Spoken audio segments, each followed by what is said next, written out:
نحمده ونصلي ونسلم على رسوله الكريم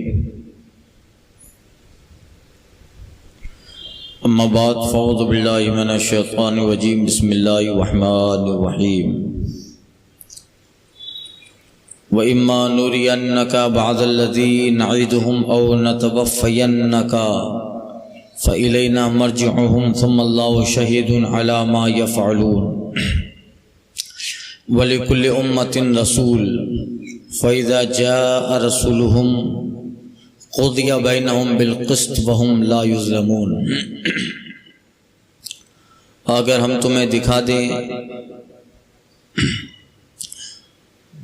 کچھ اس میں سے جو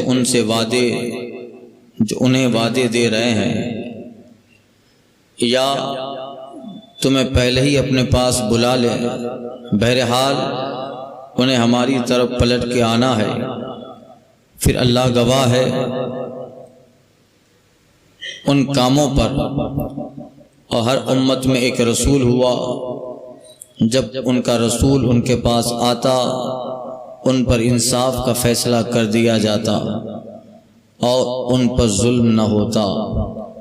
گزشتہ آیت کریمہ میں کفار کے اخروی عذاب کا ذکر ہوا۔ اب بیان ہو رہا ہے کہ ان پر دنیا میں بھی عذاب آئیں گے جنہیں محبوب آپ اپنی آنکھوں سے دیکھیں گے۔ گویا دائمی بڑے عذاب کے بعد عارضی عذاب کا ذکر ہے۔ اور اگر ہم آپ کو دکھا دیں وہ جو ان سے وعدے ہو رہے ہیں، اے محبوب صلی اللہ علیہ وسلم،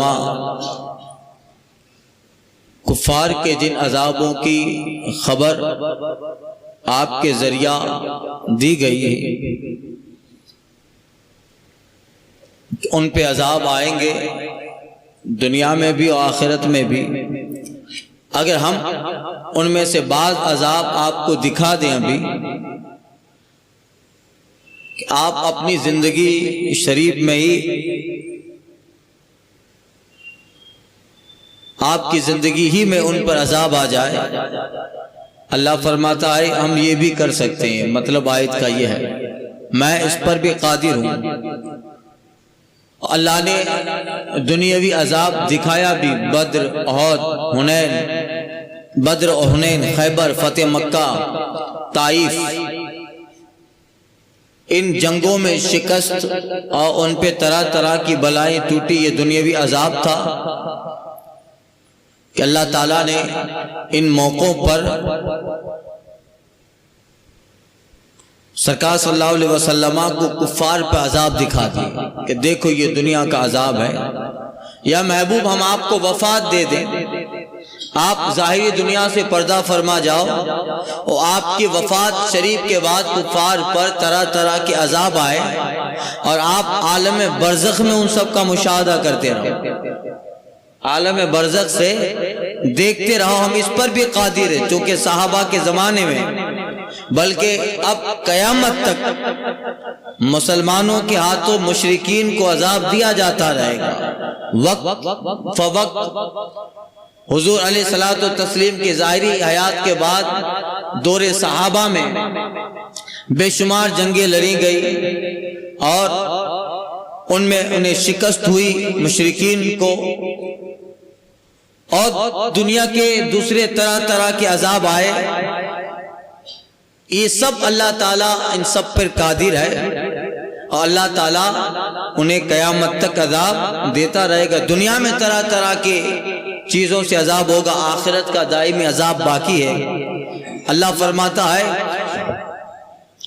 وَإِلَيْنَا مَرْجِعُهُمْ، اور آخر کار ان سب کا ہماری طرف ہی لوٹنا ہے۔ یہ کہیں بھی رہیں ہماری طرف آنے والے۔ ثم اللہ شہید علی ما یفعلون، اور یہ جو کرتے ہیں ان پہ اللہ گواہ ہے۔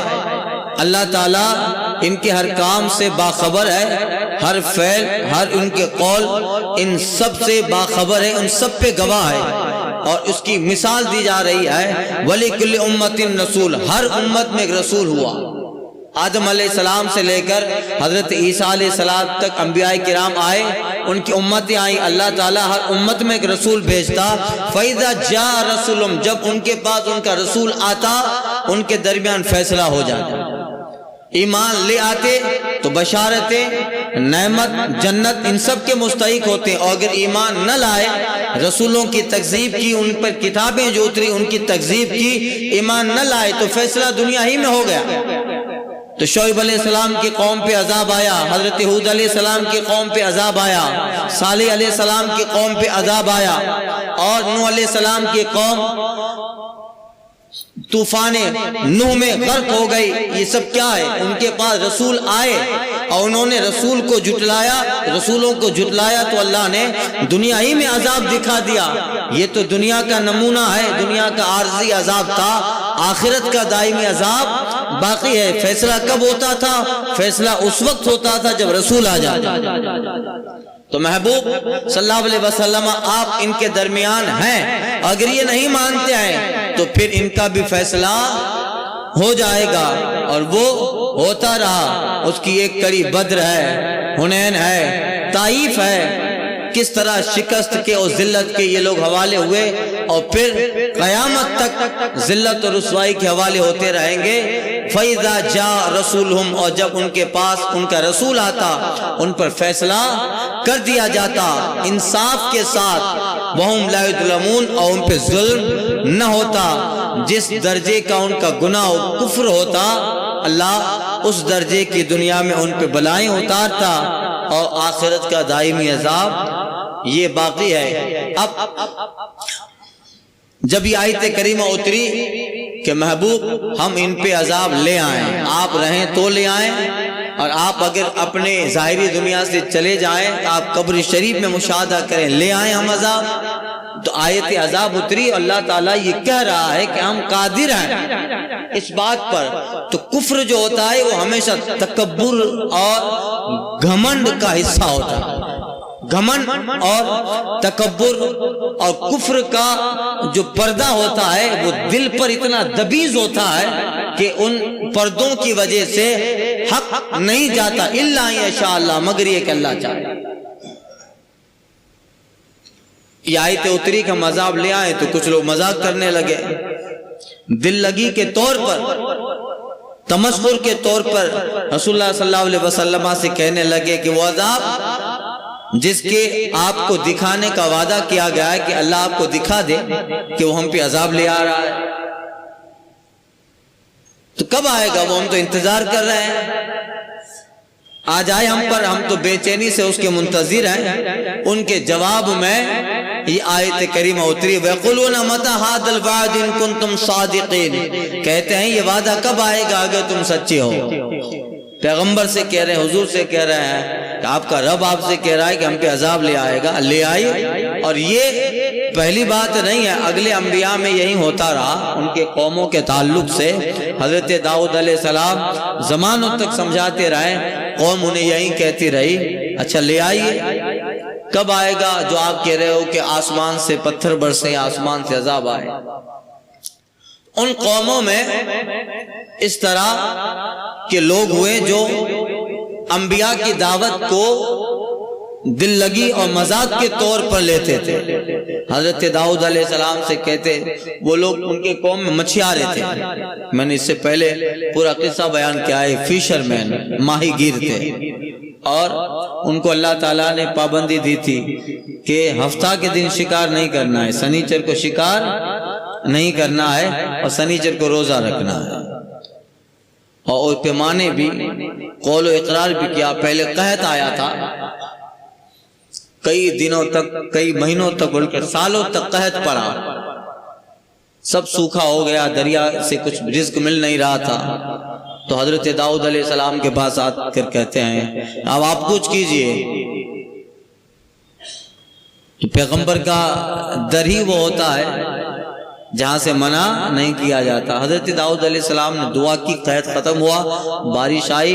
اللہ تعالیٰ نے پھر ان کے قوم میں طرح طرح کے لوگ تھے، کھیتی باڑی بھی تھی، مچھیارے ماہی گیر بھی تھے۔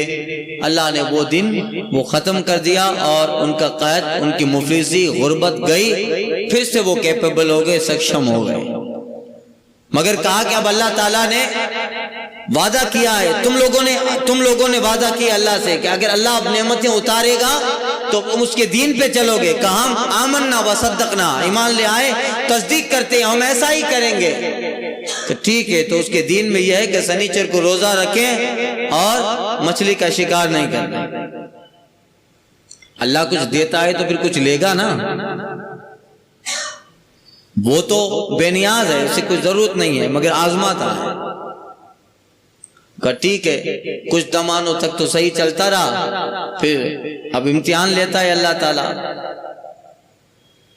سنیچر کو شکار کرنا حرام تھا, سنیچر ہی کو کنارے تک مچھلیاں آ جاتی ہیں, بڑی بڑی مچھلیاں کنارے تک. اب یہ للچائی ہوئی نظروں سے دیکھتے رہتے کہ اب شکار تو کر نہیں سکتے ہیں, آج تو ہفتہ کا دن ہے, اور آج ہی جہاں کشتی لے کے سمندر کے بیچ میں جانا ہوتا تب مچھلی پکڑتے.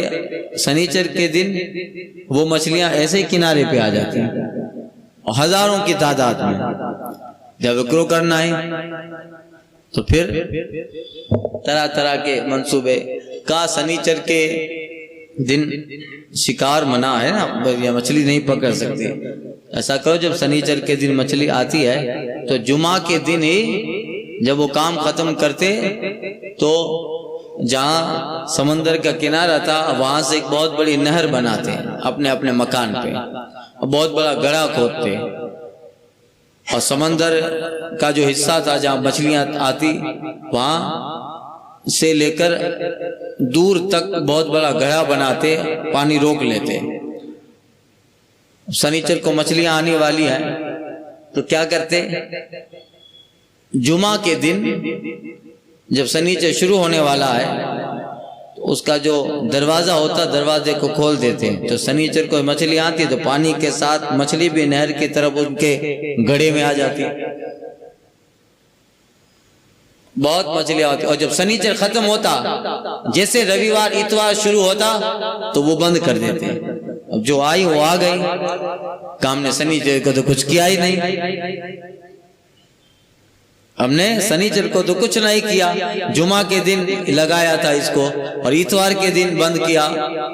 حضرت داؤد علیہ السلام نے کہا کہ اللہ کے ساتھ مذاق کر رہے ہو, رب کے ساتھ مذاق کر رہے ہو. یہ سنیچر کو ہفتہ کے دن شکار منع ہے, یعنی وہ شکار ہفتہ کے دن تمہارے اس گھڑے میں آنا ہی نہیں چاہیے. کہ یہ بیچ والا راستہ اختیار کیے. اللہ تعالیٰ یہ بھی منع کرتا ہے, کہا نہیں یہ اب نہیں مانیں گے, اب بہت ہو گیا, اب یہ ہم لوگ نہیں مانیں گے. اس طرح پھر شروع ہوا, اور پھر تو آگے چلتے چلتے جب دیکھا کہ سنیچر کو ہم اتنے مہینے ہو گئے, اتنے سال ہو گئے, سنیچر کو ہم لوگ شکار کر رہے ہیں اسی طرح. حضرت داؤد کہہ رہے ہیں کہ عذاب آئے گا, نہیں آیا. اس کا مطلب عذاب جیسی کوئی چیز نہیں ہے. اب دلیر ہو گئے تو پھر وہ گڑھا بھی ختم کر دیا. اب ڈائریکٹ سنیچر ہفتہ کے دن شکار کرنے لگے کھلم کھلا. حضرت داؤد علیہ السلام کہنے لگے اللہ کا عذاب آئے گا, مگر اب یہ سمجھے ہی نہیں. علی قلوبہم غشاوہ, ان کے دلوں پہ پردہ لگ گیا تھا. کہا اب کچھ لوگ تو ہوتے ہیں سب کو شے دینے والے, کہا تم اپنا کام کرو. داؤد علیہ السلام اپنے کام کرتے, ان سے کہنے لگے داؤد آپ اپنے نفل پڑھیے, ہمیں ڈسٹرب مت دیجیے, معاذ اللہ. مگر آپ تو ایک تبلیغی ذمہ داری پوری کر رہے ہیں, آپ کو اللہ تعالیٰ نے مقام نبوت عطا فرمایا ہے, تاج نبوت عطا فرمایا ہے. جہاں وہ لوگ اس برائی میں مشغول ہوتے ہیں اور ہفتہ کے دن شکار میں مشغول ہوتے ہیں, آپ کنارے پہ جاتے, انہیں تبلیغ کرتے اور اپنا جو فرض منصبی تھا اسے آپ مکمل کرتے. آپ پر جو اللہ نے ذمہ داری دی تھی تبلیغ کی, مگر بہت ٹائم گزر گیا, عذاب نہیں آ رہا ہے. تب وہ لوگ دل لگی سے کہنے لگے کہ عذاب جیسی کوئی چیز نہیں ہے. کہا لے آؤ, آپ لے آئیے آپ اپنا عذاب. آپ زمانے ہو گئے ہم سے کہہ رہے ہیں اللہ تعالیٰ عذاب بھیجے گا. اگر یہ کام غلط ہوتا تو ابھی تک تو عذاب آ گیا ہوتا, زمانے ہو گئے. تو کہا کتنے سال کا, بہت سال گزر گئے. حضرت داؤد کہتے تمہارا سال ہاں سال رب کے نزدیک چند گھنٹے ہیں، تمہارا سال ہا سال۔ تو اب یہی ہوتا رہا، اور انہیں جب اس طرح کے معاملات ہوتے تو نبی کو آنکھیں دکھاتے۔ اب ان پہ جب عذاب آیا، یہ تفسیر میں اس سے پہلے بھی واقعی عرض کر چکا ہوں، حضرت داؤد علیہ السلام آخری دن آخری بار تبلیغ کرنے جاتے ہیں، تو گاؤں کے کچھ بڑے لوگ بیٹھے تھے اور سیٹ ساہوکار کرسی پہ کہا تم اپنا کام کرو، داؤد اپنا کام کر رہے ہیں۔ حضرت داؤد علیہ السلام کہتے ہیں آخری بات کہہ رہا ہوں، رات کو رب نے کہا ہے آج اس کا وعدہ پورا ہونے والا ہے۔ کہا نہیں چلو، آپ نے تبلیغ کی، آپ جا رہے ہیں، آپ کی آنکھوں میں آنسو ہیں، مولا میں نے تیرے دین اور تو نے جو مجھے کہا میں نے اس کی ذمہ داری ادا کی، اب مولا تو ہی ان کا والی ہے، تو ہی جو ہے ان کا رب ہے۔ یہ کہا حضرت داؤد علیہ السلام چلیں، اللہ کا عذاب آیا، ایسی ہوا آتی ہے یا کیا ہوا پتہ نہیں، جتنے لوگ تھے اللہ تعالیٰ نے سب کی شکلوں کو بندروں کی شکل میں تبدیل کر ڈالا۔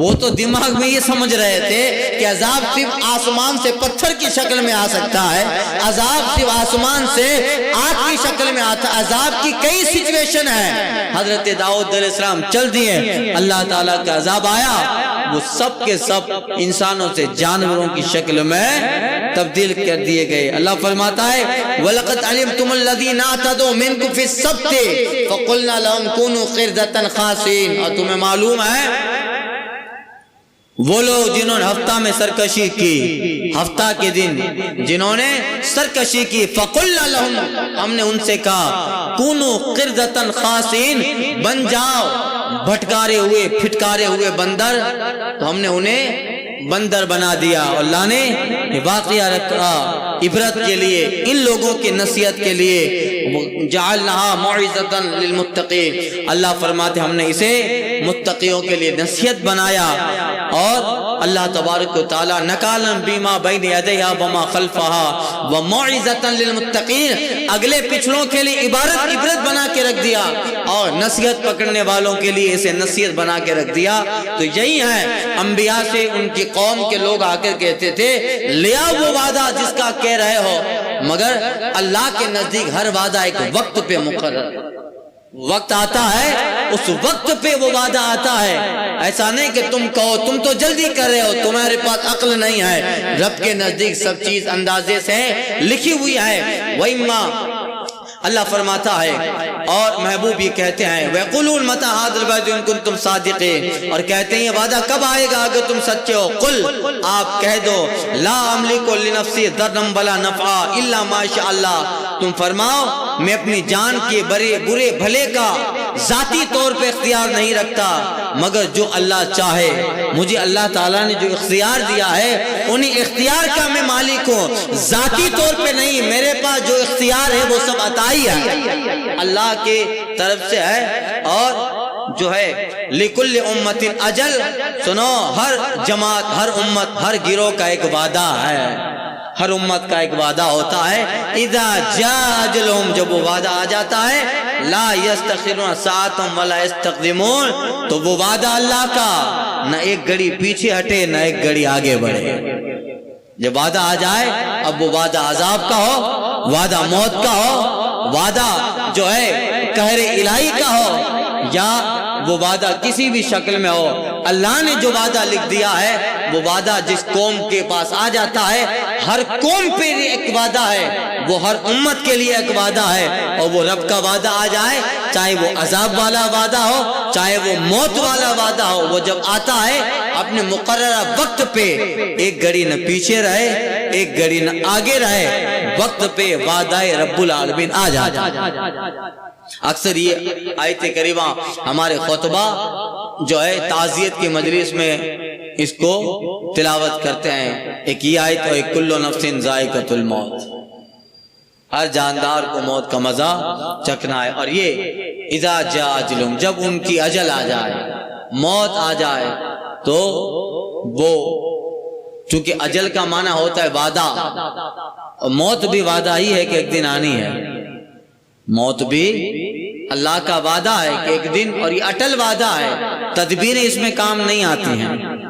اس میں تدبیر، آدمی ہزار ہیلا بہانہ کرے، کون آدمی ہے جو موت آتی ہے اور تدبیر نہیں کرتا؟ بھائی بچنے کی کوشش کرتا ہے، کرنی بھی چاہیے، مگر جب یہ وعدہ آنا ہوتا ہے اور اس کا وقت ہو گیا ہوتا ہے، لا یستخرون ساعہ، ایک گھڑی نہ پیچھے ہٹے، ولا یستقدمون، ایک گھڑی نہ آگے ہٹے۔ گھڑی سے مراد سیکنڈ بھی لے لو آپ، ساعت سے مراد وہ جب آتا ہے تو پھر وقت پر، جس جگہ آنا ہے وہ جگہ بھی، جس وقت آنا ہے وہ وقت بھی، جہاں آنا ہے وہ جگہ بھی، یہ سب اللہ تعالیٰ کے یہاں مقرر ہے۔ تو جب آنا ہوتا ہے اللہ کا وعدہ وہ آ کے رہتا ہے۔ ہر امت کے لیے، ہر قوم، ہر گروہ، ہر جماعت کے لیے ایک وعدہ ہے۔ یہ لوگ وعدہ میں جلدی کرتے ہیں، وجہ کیا تھی؟ ان کے دلوں پہ کفر کا پردہ لگا۔ اللہ کا وعدہ جب آتا ہے نا، پھر آدمی تدبیریں کرتا ہے، مگر اس پہ تقدیر غالب رہتی ہے، تدبیر پر تقدیر غالب رہتی ہے۔ کچھ دنوں پہلے کا واقعہ ہے، کہیں اخبار میں پڑھا، ہارٹ اسپیشلسٹ ہدی نشانت، ہارٹ کا اسپیشلسٹ ڈاکٹر روزانہ 1 گھنٹہ لوگوں کو یہ بتا رہا تھا کہ اٹیک آئے تو آپ کو اس وقت کیا تدبیر کرنی ہے۔ آپ کھانسو جس سے آکسیجن ملے گا، چیت لیٹ جاؤ جب اٹیک ہو، فوری طور پر جس سے آکسیجن ملے۔ یہ روزانہ جگہ جگہ الگ الگ فنکشن میں جا کر، چونکہ ابھی اٹیک سے موت زیادہ ہو رہی ہیں، تو اس کے لیے بھاشن دیتا تھا، جگہ جگہ اس کو انوائٹ کیا جاتا اور وہ اس پہ تبصرہ کرتا اور لوگوں کو بتاتا کہ اچانک جو ہے دورہ دل سے موت آتی ہے، دورہ دل یعنی اٹیک، دورہ دل سے موت آتی ہے، تو موت ایسا حملہ ہو اس کا، تو پھر آپ کو کیا کرنا ہے، تدبیریں بتاتا۔ کچھ دنوں پہلے ہی کا واقعہ ہے، ان صاحب کی موت بھی اٹیک سے ہو گئی، مگر اسے وقت پہ سوجھا ہی نہیں کہ میں کیا کرنا چاہیے، مجھے کیا، جو ہمیشہ لوگوں کو گھنٹوں تک دورہ دل پر خطاب کرتا اور تقریریں کرتا تھا، وہ اپنے گھر میں دورہ دل سے مر رہا ہے، مگر تدبیریں کر رہا تھا، تدبیر بھی سمجھ میں نہیں آئی، اس لیے کہ جب تقدیر آ جاتی ہے تو تقدیر کے سارے میں تدبیر فیل ہو جائے کہ آپ ہزاروں تدبیر کرو۔ یہی ہے فَإِذَا جَاءَ أَجَلُهُمْ، تو جب اللہ کا وہ وعدہ آئے گا، ایک گھڑی نہ پیچھے ہٹے، ایک گھڑی نہ آگے رہے، وہ آ کے رہنا ہے۔ کسی نے کہا تھا موت سے کس کو رستگاری ہے، آج وہ کل ہماری باری ہے، موت آنی ہے۔ کہتا ہے بارہا علمی تجھے سمجھا چکا، مان یا نہ مان آخر موت ہے۔ اقبال کہتا ہے موت تجدید مذاق زندگی کا نام ہے، موت تجدید مذاق زندگی کا نام ہے، خواب کے پردے میں بیداری کا پیغام ہے، موت کو سمجھے ہیں غافل اختتام زندگی، یہی شام زندگی صبح دوام زندگی، قلب افلاس میں موت، دولت کے کاشانے میں موت، دشت و صحرا و شہر و ویرانے میں موت، موت ہی ہنگام آرا قلزم خاموش میں، ڈوب جاتے ہیں سفینے موت کی آگوش میں۔ قُلْ أَرَأَيْتُمْ إِنْ أَتَاكُمْ عَذَابُهُ بَيَاتًا أَوْ نَهَارًا، محبوب فرماؤ بھلا بتاؤ، اگر اس کا عذاب تم پہ رات کو آئے یا دن کو آئے، چلو جس عذاب کی دعوت دے رہے ہو کہ وہ آ جائے، آ بھی جائے گا، آئے گا یقیناً۔ قل، انہیں کہہ دو محبوب آپ فرما دو، بھلا بتاؤ تو، ان اتاکم عذابہ بیاتن و نہارا، اگر اس کا عذاب تم پر رات کو آئے جب سو رہے ہو، یا دن کو آئے جب کام کاج میں مشغول ہو، کام کاج میں، ماذا یستعجل منہ المجرمون، تو اس میں وہ کون سی چیز ہے کہ مجرموں کو جس کی جلدی ہے، جب آئے گا تو پتہ چلے گا۔ آج جس کے لیے جلدی کر رہے ہو، جب وہ سامنے دیکھو گے تو پھر پتہ چلے گا یہ اتنا خطرناک تھا، تو پھر اس جلدی کرنے اور کہنے پر شرمندگی ہوگی۔ ثم اذا ما وقع آمنتم به، اور تو کیا جب ہو پڑے گا اس وقت یقین کرو گے؟ ابھی مذاق میں کہہ رہے ہو کہ آ جائے اور جب آ جائے گا تو جس کی جلدی کر رہے ہو جب وہ آ جائے گا اور جب دیکھو گے تب پتا چلے گا ثم اذا ما وقع آمنتم، تو کیا جب ہو پڑے گا، جب آ جائے گا اس وقت یقین کرو گے؟ تمہارے دماغ میں اس کا تصور کچھ اور ہوگا، رب جب بھیجے گا اس کا جو ہے بھیجنا کچھ اور ہوگا۔ آدمی ایک چیز دماغ میں بسا لیتا ہے کہ یہ ایسا ہی ہوگا۔ عذاب کی ایک شکل نہیں ہوتی، عذاب کئی شکلوں کا ہوتا ہے۔ لوگ یہی سمجھتے ہیں کہ عذاب پتھروں کی شکل میں آ جائے، بارش کی، آندھی کی، سیلاب کی، عذاب کئی طرح کا ہوتا ہے۔ مولانا ابو النور صاحب یا کسی خطیب نے ایک اپنا مشاہدہ بیان کیا تھا۔